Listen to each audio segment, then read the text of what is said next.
Olá pessoal, esse é o nosso primeiro vídeo da Semana da Dislexia.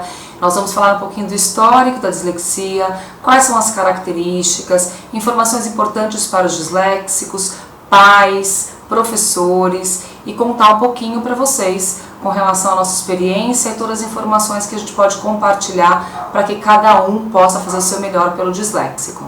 Gostaríamos muito que vocês postassem seus comentários e tirassem suas dúvidas. Na medida do possível, estaremos atendendo, dando as nossas respostas. Silvana, para a gente começar, qual é a definição? Como a gente define um disléxico? O que é mais importante para todo mundo saber? Qual a definição geral mesmo da dislexia?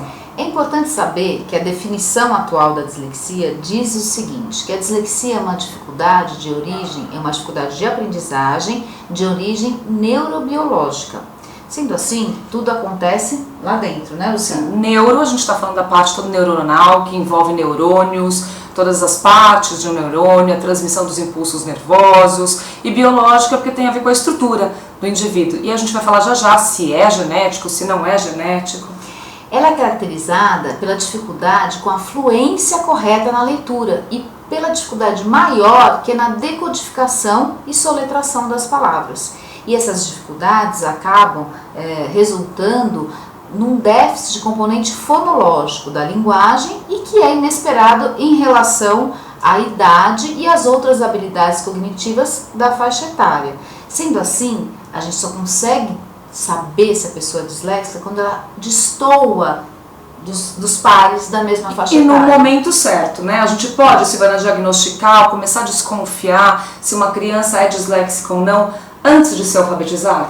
Então, a gente pode desconfiar. Realmente, nós chamamos as crianças de risco. São aquelas que na educação infantil têm uma certa aversão pelos livros. Não gosta de ser exposta, né? Isso, já não... Sabe, a criança gosta de pegar livro e ficar olhando as páginas, lendo, olhando. A criança disléxica de risco já vai ter essa aversão, não gosta. Tem dificuldade com as rimas, é uma característica bastante interessante. O disléxico tem dificuldade em perceber a rima, então desde pequeno Silvana, é importante então a gente pensar que professores de música precisam ficar atentos com relação à dislexia? Muito. Então, o multi é muito importante, né? Todos os professores, todos os educadores estarem atentos, né? Para todas as características, que são muito diferentes. Então, na educação infantil, nós podemos ter crianças de risco, tá? Depois que passa pelo processo de alfabetização, aí sim, nós saberemos se é dislexo ou não. Então é importante que fique claro que somente após a alfabetização, somente após realmente o aprendizado da leitura e da escrita, é possível definir ou diagnosticar uma criança disléxica. Exatamente. É importante todos termos essa informação, sabermos disso, né? O disléxico, ele só pode ser diagnosticado a partir do momento que ele passar pelo processo de alfabetização. É interessante, Luciana, que nas línguas que utilizam a escrita ideográfica, como na China, no Japão, a gente não consegue saber se tem disléxicos. Não é que não tenha, mas a gente não consegue saber porque eles não passam pelo processo de alfabetização como o nosso. Talvez não atue na mesma região do cérebro. Isso. Porque hoje nós sabemos que sim, é genético. É genética, né? Luciana, você pode falar um pouquinho melhor sobre a genética. Existe um componente genético, existe um gene, um ou não mais, né? Existe pesquisa aí atualmente falando de outros genes que estão ligados à dislexia, mas pelo que a gente tem de informação é o cromossomo 6, então tem um ou mais genes ligados a isso, que atuam exatamente na região do cérebro que tem a ver com a leitura. Né? Então, esse gene ele não trabalha direito, ele não funciona direito, dificultando, fazendo com que a criança não consiga receber informação lá que é vista pela visão, né, que é decodificada pelo nervo óptico, leva lá no cérebro. Essa conexão não é bem feita. Nessa região não consegue se perceber, não consegue realmente juntar as letras e fazer com que tenha essa resposta que é a leitura. Ou também existe um outro gene hoje sendo pesquisado que liga, né, que tem a conexão dos axônios, que é uma parte do neurônio aí, que liga o hemisfério direito ao esquerdo e também tem um funcionamento errôneo aí. Então, quando vai interpretar, quando vai ter a fluência da leitura, não se consegue. Então, é genético e provavelmente ligado ao cromossomo 6. E qual outra característica que isso causa na leitura? Porque Essencialmente, a dislexia é um distúrbio de leitura. A escrita fica comprometida em função dessa dificuldade de leitura. É muito engraçado que as pessoas tenham a ideia que disléxico é aquele que troca a letra. Não, dislexia é muito mais do que isso, né? Ele tem sim uma dificuldade na decodificação bastante importante. Para a gente utilizar um exemplo simples, né? Se o disléxico for ler a palavra casa, pronto, acabei de falar casa, vocês todos já visualizaram a palavra casa na cabeça de vocês, se vocês não forem disléxicos. No entanto, o disléxico tem essa dificuldade de automatizar. Quando a gente aprende a ler, a gente já automatiza as palavras. Quando você vai ver casa, como a Silvana falou, você fala, bom, C com A, K, S com A, ZA, casa. Existe até uma brincadeira que a gente vê circulando pela internet, Facebook, outras redes sociais, que tem um texto com as palavras, com as letras todas trocadas, e você bate o olho e já consegue ler a mensagem. Então, para o disléxico isso não dá. Né? A gente automatiza e já fala, bom, C, A, S, A, rapidinho a gente consegue decodificar, né, a palavra casa. O disléxico é como se ele estivesse lendo pela primeira vez. Todas as vezes. Todas as vezes. Então é cansativo, há uma demanda de energia grande aí, né? E por isso eles ficam até desestimulados, expostos na hora da leitura. Sim, imagine o seguinte, eu vou ler a palavra casa no caso, né? Então eu vou ler o casa, eu automatizei. Quem não automatizou vai ler casa da seguinte forma: C-A-K,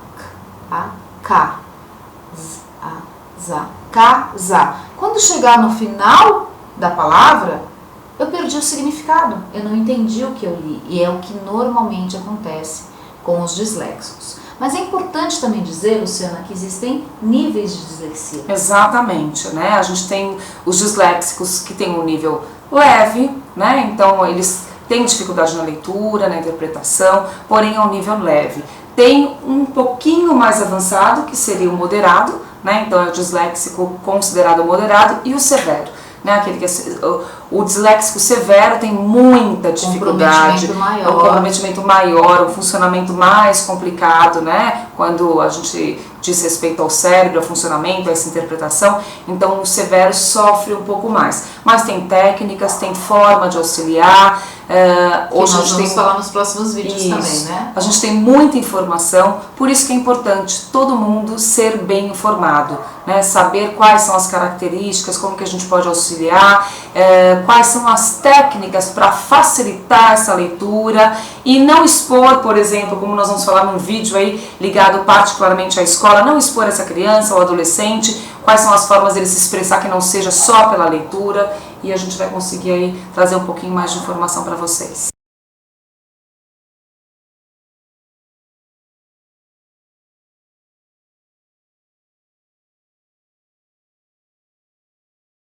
Outra coisa interessante também é o histórico da dislexia.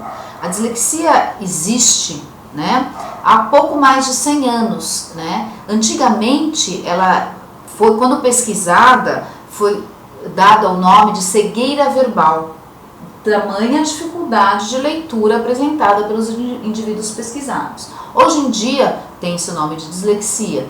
Então, assim, todos esses instrumentos, toda essa pesquisa que houve em cima da dislexia fez com que hoje, em 2015, nós tenhamos sim conhecimento sobre o que é. Mas ainda assim existe muito preconceito e muita dificuldade em se identificar.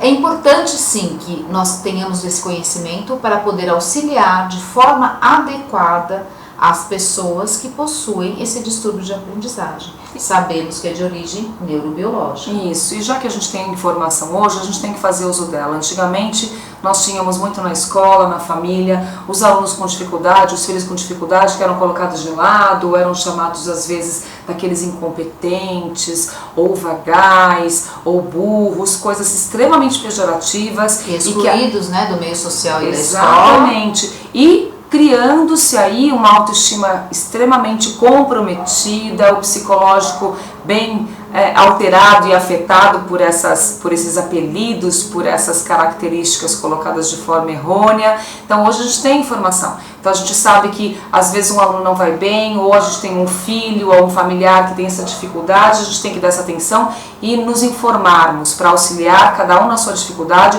e desenvolver ao máximo. Todos podem ser desenvolvidos. depende da forma como a gente lida e traz a informação e faz uso dela. Exatamente. E você sabe que com essa exclusão, Luciana, que pode haver e que existe, você pode estar excluindo um Walt Disney da vida social, né? Uma característica também que acomete aos disléxicos, e é importante falar que na maioria dos disléxicos, nem todos são assim, com todas essas características, né? Mas a maioria, existe uma característica bastante interessante, eles são muito criativos.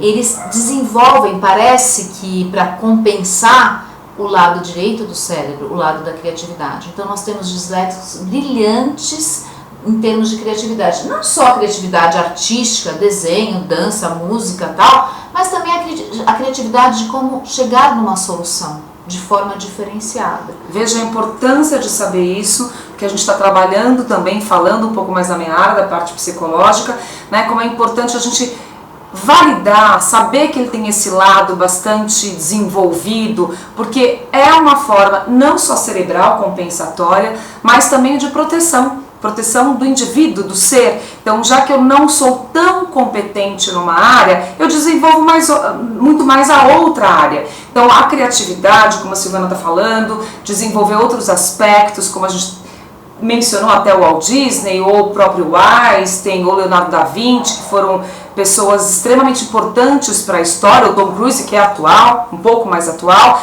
né? Então validar mesmo quais são as capacidades que essas pessoas têm, que podemos capitalizar em cima dessa capacidade, né? Isso é uma proteção aí bem importante da parte psicológica para que a gente não tenha a autoestima afetada, né? Eu não consigo muito isso, mas tem técnicas para melhorar isso, mas eu sou brilhante em outras coisas. Olha só a importância da família saber isso, da escola saber isso, para que as pessoas consigam ter uma vida psicológica saudável. Todos nós temos direito a uma vida psicológica saudável. Com certeza. E é interessante também pensar da seguinte forma, a dislexia existe porque o homem inventou a escrita, a leitura e a escrita, né? Então é uma habilidade, a leitura é uma habilidade a ser desenvolvida.